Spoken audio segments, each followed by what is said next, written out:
સમાચારોની વાત કરીએ તો અમદાવાદમાં જે રીતે સગર્ભા બહેનનું ગર્ભ પરીક્ષણ કરતા સોનોગ્રાફી મશીનને સીલ કરવાની ઘટના પ્રકાશમાં આવી છે, ત્યારે પીએનડીટી એક્ટ અંતર્ગત સોનોગ્રાફી મશીનને સીલ કરવામાં આવ્યું છે। જિલ્લા આરોગ્ય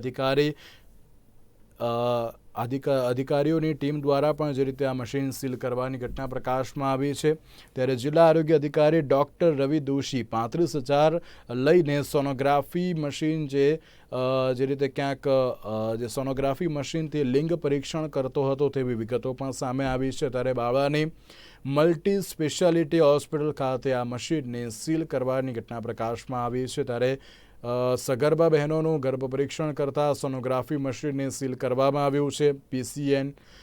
પીએનડીટી એક્ટ અંતર્ગત સોનોગ્રાફી મશીનને સીલ કરવામાં આવ્યું છે। જિલ્લા આરોગ્ય અધિકારી ડૉક્ટર રવિ દોશી 35,000 લઈને સોનોગ્રાફી મશીનથી ક્યાંક લિંગ પરીક્ષણ કરતો હોય તેવી વિગતો પણ સામે આવી છે। તો આ સાથે વધુ વિગત મેળવી અમારા સંવાદદાતા દીપક મકવાણા પાસેથી। દીપક, બાવળાની મલ્ટી સ્પેશિયાલિટી હોસ્પિટલ ખાતે જે રીતે સોનોગ્રાફી મશીનને જે સીલ કરવામાં આવ્યું છે, શું છે વધુ વિગત?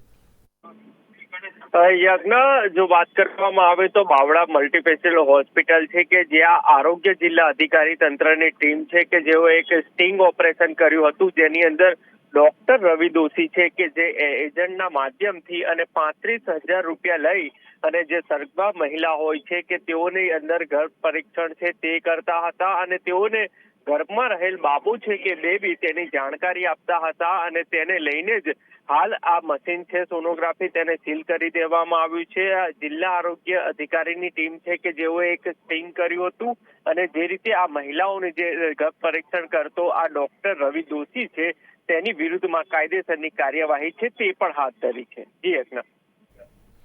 જી દીપક, સમગ્ર માહિતી આપવા માટે આપનો આભાર। તો જે રીતે મહત્વની વાત કરવામાં આવે તો જિલ્લા આરોગ્ય અધિકારીની ટીમ દ્વારા મશીન સીલ કરવામાં આવ્યું છે। ડૉક્ટર રવિ દોશી કે જે 35,000 લઈને સોનોગ્રાફી કરીને લિંગ પરીક્ષણ કરતો હતો તેને જે અત્યારે હાલ તો અટકાયત કરવામાં આવી છે। સમાચારોની વાત કરીએ તો જૂના ડીસામાં ઝટકા મશીને